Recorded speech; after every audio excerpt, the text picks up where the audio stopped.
The identity of this shadowy figure was finally exposed on June 7th. Vince McMahon pulled back his hood and stepped into the light. Bad thing about it is, like, why would you be real, like, the higher power? And it just shouldn't work that way. You just literally worked on kidnapping your own daughter? Oh, what's up? Oh, what's up? Yo, what up? It's Amaj back here in another video. Today we're about to be reacting to a video by Wrestler Mafia. The video is going to be on WWE in 1999 was wilder than you remember. I mean, as a wrestling fan, yes, I do remember WWE and why is this up?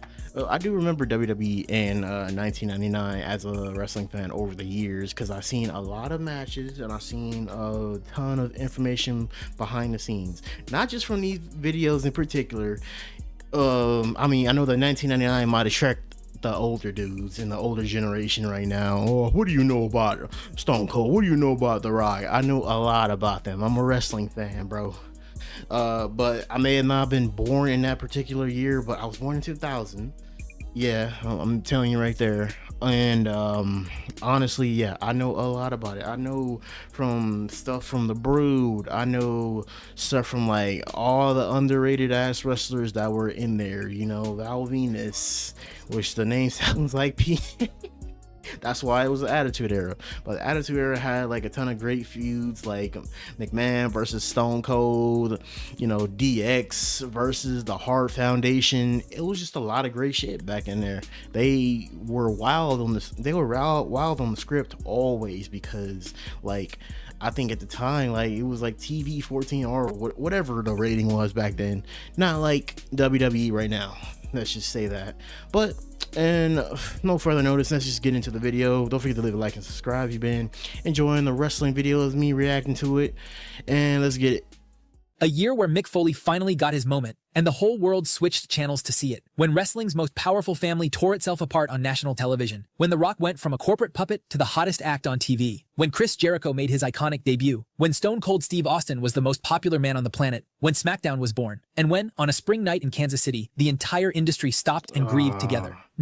And yeah, I forgot. I didn't want to literally mention like Owen Hart dying, because that's like always like a little fact. When I like learned Owen Hart died like that in the tragic fashion he did when I was little, I was like so sad, bro. I was looking at like older videos on like, you know, online when I was like a kid, and I saw this wrestler that looked great. He was just like Bret Hart. When I learned that was Bret Hart's brother, I was like, this guy's cool. But then when I learned he died, I was like, damn. And then when I learned the fashion he died in, that just made me sad. 1999 was not the cleanest year in WWF history. It was messy, it was chaotic, but it was alive in a way professional wrestling has rarely been. WCW was crumbling, ECW was running on fumes, but the WWF was absolutely on fire. This was the year they buried the competition, launched a second weekly show, and produced some of the most memorable television in the history of the business. These are the stories that made 1999 the most chaotic year of the Attitude Era. The tide turns. Our story starts in January, but to truly understand the significance of what came next, you need to understand what Mick Foley meant to wrestling fans at the time. He wasn't the most athletic guy in the locker room. He wasn't the best looking. He wore a torn flannel shirt and a dirty sock on his hand. But Mick Foley had something that couldn't be manufactured: the genuine love from the fans. Not because he was the coolest guy on the roster or the most jacked, but because he was one of them, a regular person who'd survived an extraordinary amount of pain without ever losing his humanity. Vince McMahon had been using that love against him all through late 1998. McMahon famously screwed Mankind out of the WWF Championship at Survivor Series by crowning The Rock. So basically, he was like the underdog, like what was Daniel Bryan before, you know, like any of the yes moment, the movement even happened. But like they got behind Daniel Bryan more farther than they did did to Mick Foley. But like Mick Foley's run was always legendary in this, especially all the 20 chair shots that he took as the corporate champion. The crowd was livid, Mankind was livid, and the stage was set for one of the most satisfying title wins in company history. It happened on the January 4th episode of Raw is War. The main event was Mankind challenging The Rock for the WWF Championship. With interference from DX and Stone Cold Steve Austin himself, Mankind pinned The Rock to win his first WWF title. But here's where it gets legendary. WCW's Monday Nitro was airing live that same night. A WCW commentator on orders from Eric Bischoff went on air and gave away the result of the taped Raw main event so that fans would keep watching Nitro without switching the channel. But what happened next is one of the most famous moments in the Monday Night. Yo, whoever was that in like the you know, gave that shit away, because like it's more of like spoilers online nowadays, but like back then that shit was kind of heavier, you know, like took and like kind of surrounded by like people that was like in a need to know basis. But like whoever did that, that's a shitty ass move, bro, because man, like they had to been paid a lot of money to take that whole fucking little thing, that money, because like that's like a dead ass giveaway. That's like a big thing that other competition shows. That's like something that would never happen again, honestly. Wars. An estimated 600,000 viewers immediately switched from Nitro to Raw to watch Foley win the title. Bischoff's attempt to spoil the moment had the exact opposite effect. It handed the WWF a ratings victory and became a symbol of everything WCW was doing wrong. Foley's title reign was short. McMahon forced a rematch at the Royal Rumble where The Rock regained the title. But the feud wasn't finished there. On January 31st, during the Super Bowl halftime, the WWF aired a special empty arena match with Mankind challenging The Rock for the WWF title. Mankind won the title by trapping The Rock with a forklift, but he would lose it back on Raw days later. However, by that point, nobody was laughing at Mick Foley anymore. He had become WWF champion and one of the most beloved figures the company had ever produced.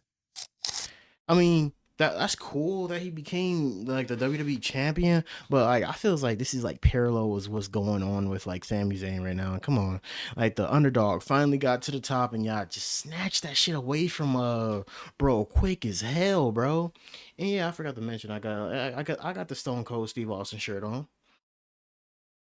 Meanwhile, the rivalry that was truly driving the WWF's resurgence was just hitting its stride. Stone Cold Steve Austin and The Rock had been circling each other for the better part of a year, and 1999 was where it all came to a head. These were two generational talents at the exact same time. Austin, the beer-drinking working-class anti-hero, and The Rock, the arrogant, electric, trash-talking corporate champion. Everything about them was a contrast, and everything about them was magnetic. Their WrestleMania 15 collision in Philadelphia was the match the first quarter of the year had been building toward. On the road to Mania, Austin gave the corporation a beer bath. And at Mania 15, Austin won his third WWF championship with a stone cold stunner, and the Philadelphia crowd went home satisfied. But this wasn't the end of the Austin Rock story. It was barely the beginning. The two would spend the rest of the year and much of the next fighting over the soul of the WWF. Every time they shared a ring, something memorable happened, and the audience never ever looked away. And I think that's like literally like parallels to what he kind of did with John Cena a little bit, even though he was older now. But like, no, I think nothing will ever kind of topple this feud again in like WWE, because it was just like so kind of looked upon as like they were like the greatest of their generation. Two like greatest of their generations in like the same generation at the same time. Could come with like, you know, bad, you know, well, that could come with actually like bad blood, but like them two was friends behind the stage, and like they really didn't give a fuck, and they seen what the hell they were doing for the crowd, bro. And when you learn how to control a crowd like that, you really just have to just give it up to them. They were really was like two of the greats. While Austin and The Rock were selling out arenas, the backstage world of the WWF in 1999 was experiencing its biggest power struggle. It started with two separate factions on a collision course. On one side was the corporation, Vince McMahon's army of suits and mercenaries, built to destroy Stone Cold Steve Austin and control the WWF Championship. On the other was the Undertaker's Ministry of Darkness, a cult-like faction draped in black robes and dark symbolism, with the Undertaker operating as a supernatural warlord who wanted something far more dangerous than just a title belt. He wanted the company itself. To break Vince McMahon's will, the ministry began targeting the one thing he genuinely cared about, his daughter Stephanie. She was okay, let me freeze it on here. The second time, this is even crazier to stop on, but like, man, this whole thing was just terrible, bro. This whole thing to me was just terrible. When I like learned like the dynamics of like how and what they did backstage for this, I was just like, this is a shit. of a storyline. It almost compared to what he did like later on in the years of 2018 of just like giving people like the stupid feuds. But like not other than like that, like the bad thing about it is like why would you be real like the higher power, and it just shouldn't work that way. You just literally worked on kidnapping your own daughter. What? Bro, okay, bro. That shit was dumb.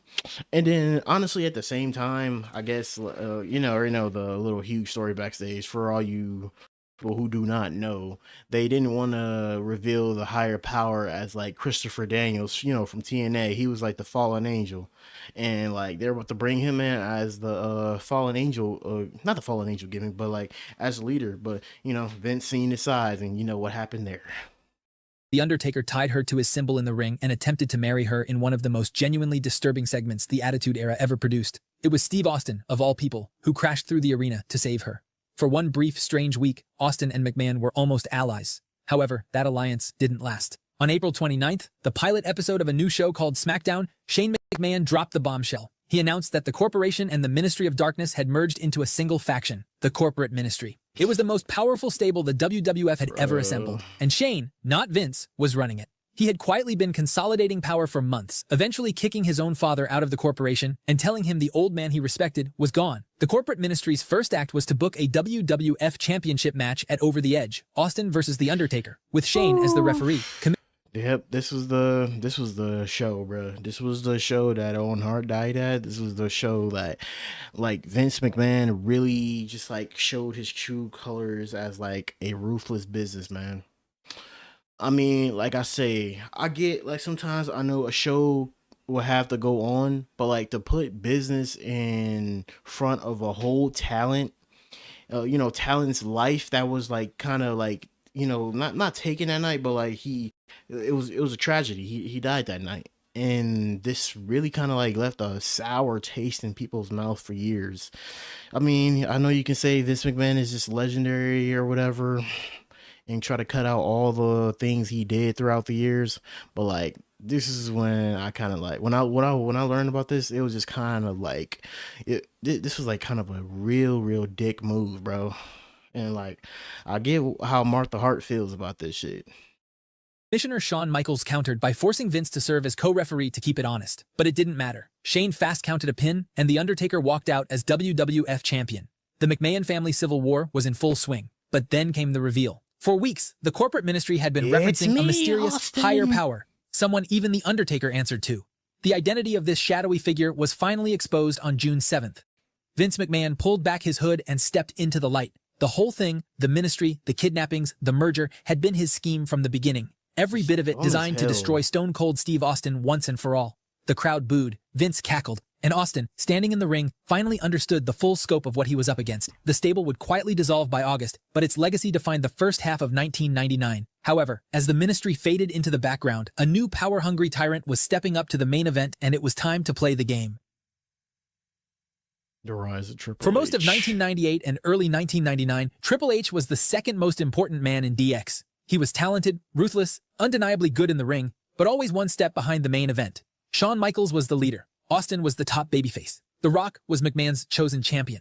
Triple H was hovering just outside the room where it all happened, but 1999 was the year he kicked the door down. At WrestleMania 15, Triple H helped Shane McMahon retain the European Championship against his own DX teammate X-Pac, officially turning heel and joining the corporation. Just like that, the most calculating man in the locker room had made his move. Through the summer, Triple H positioned himself as the most dangerous. He didn't only make his move in storyline. He made his move backstage. He was working on Stephanie and McMahon, bro. I know people give like Triple H a lot of flack for like, you know, marrying a boss's daughter, but like shit. It's power plays, man. It's how you do things. That's why he became legendary, and that's why he's in the position that he's in. I mean, a lot of it's due to hard work and all that, but like, yeah, when you're Vince McMahon's son-in-law, it's kind of hard not to follow, bro. Dangerous player in the corporate ministry power struggle. He feuded with both Austin and The Rock, losing more often than not, but always finding a way to stay relevant, always finding a way to look credible in defeat. By the time SummerSlam rolled around in August, the company had built a triple threat match for the WWF Championship between Austin, Mankind, and Triple H, with Jesse Ventura as the special guest referee. Mankind won the title that night, But the very next night on Raw, with Shane McMahon's help, Triple H defeated Mankind to capture his first WWF championship. But the real story of Triple H's 1999 wasn't just the title, it was his marriage to Stephanie McMahon. In the fall, a storyline developed where Triple H had allegedly been stalking Vince's daughter. The angle built toward a wedding between Stephanie and Test in November, a genuine, earnest, fairy tale wedding segment on Raw, but Triple H crashed it. He rolled footage of a Las Vegas drive-through wedding chapel, where a clearly intoxicated Stephanie had married him weeks earlier. Test was... Bro, I'm not gonna cap. This is like some crazy-ass storyline, bro. The way this shit was done is just like crazy. Bro, I used to have like the Raw is War tapes back in back when I was a kid. Like it was like in 2008, 2009, or during the DVD era, I had the Raw is War tapes, and like, bro, I seen this for the first time. I'm like, what the fuck is this? I don't know what the hell was going on when I was a kid, but you know, my mind finally connected everything, and I'm like, this is kind of real crazy for a damn storyline, bro. You literally getting married to a girl that's intoxicated, bro. devastated. Vince McMahon was pissed, and Triple H stood at the top of the entrance ramp with the most self-satisfied smile in the history of professional wrestling. At Armageddon in December, Vince challenged Triple H to a no-holds-barred match with the stipulation that if Vince won, the marriage would be annulled. Triple H won, with Stephanie herself handing him the sledgehammer to finish the job, revealing she had been working with Triple H all along, plotting revenge against her father. The McMahon-Helmsley era had officially begun, and it would dominate. You know what? Hey, this for a storyline kind of makes sense because you remember Vince McMahon's goofy ass at that storyline. I'm talking about in storyline for the whole thing. It made sense because his goofy ass literally had her kidnapped and did all of that, put her through all of that shit, bro. And just for this to turn around and be like this, you know what? I actually applaud this. It started off as crazy, but it started off as me understanding why she did it, bro. So I like this era. WWF television well into 2000. In the space of 12 months, Triple H had gone from a supporting act in DX to WWF champion to the most powerful man in the company. But while all of this was happening in the ring, a tragic night in Kansas would bring the entire industry to a screeching halt. There are moments in professional wrestling that exist completely outside the world of storylines and championships. Moments that remind you that behind all the spectacle, there are real human beings doing an extraordinarily dangerous job. May 23rd, 1999, Kansas City. Over the Edge. Owen Hart was one of the most technically gifted wrestlers alive, a man who could get a great match out of virtually anyone, who could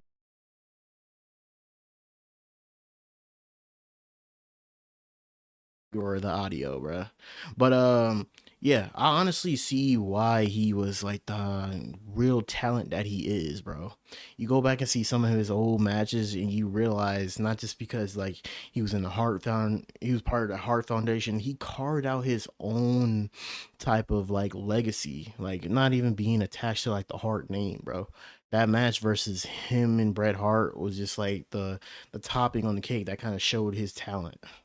Make a crowd laugh or cry with equal ease. He was performing that night under the Blue Blazer gimmick, a superhero character that parodied the larger-than-life personalities of the era. His entrance was designed to be spectacular. He would descend from the arena rafters on a harness, mimicking WCW's Sting, before being accidentally dropped into the ring as part of the comedy act. The stunt had been tested before. It had worked before. But as Owen began his descent from approximately 90 feet above the ring, a quick release... I feel like this is just... I feel like something like that. I don't really think this should have been done. It kind of like showed cracks in like, just because like something works doesn't mean it could just keep being done, especially like a stunt like that. That's why like Sting, after he saw this, like he kind of stopped like the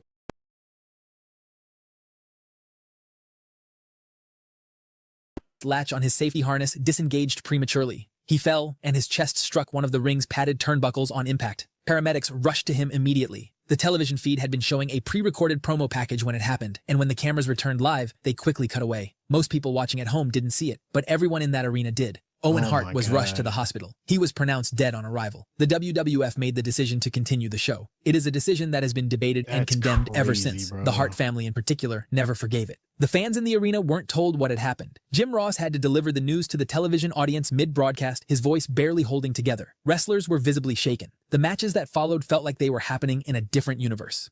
The next night, Raw ran a tribute show called Raw is Owen. Wrestlers who had been enemies stood side by side and shared their memories. Mark Henry read a poem.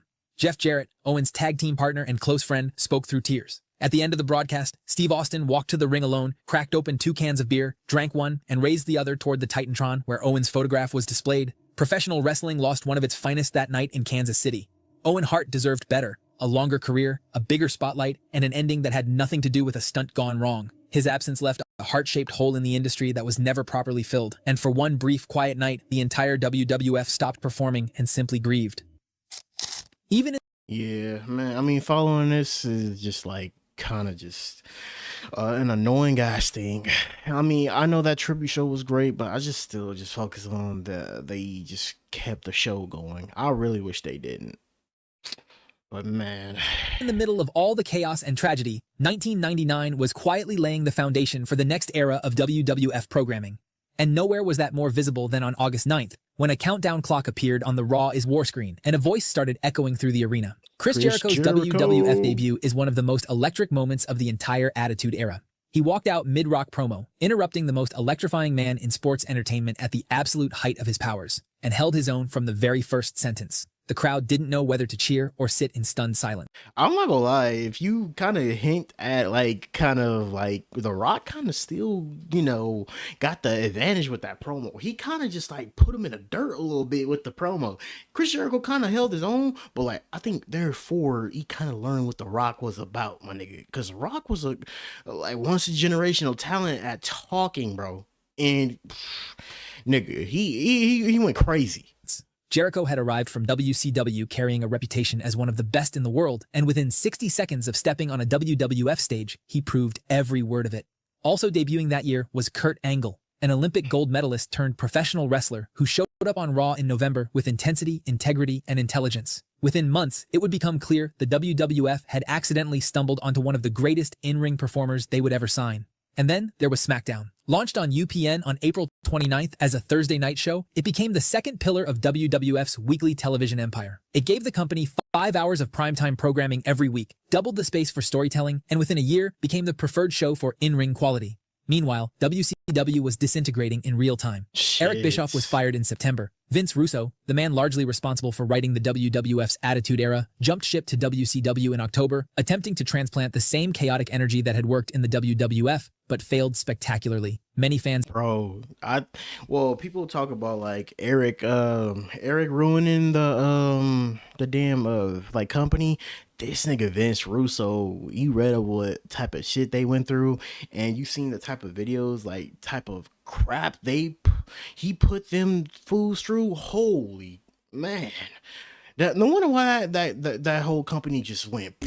It just went into the whole trash. Not even trying to revamp it or anything. It died. Even whispered that Russo was sent as an insider agent by Vince to spy for the WWF and cause WCW to self-destruct from inside. Russo has denied these accusations, but I'm not gonna cap, I would believe that.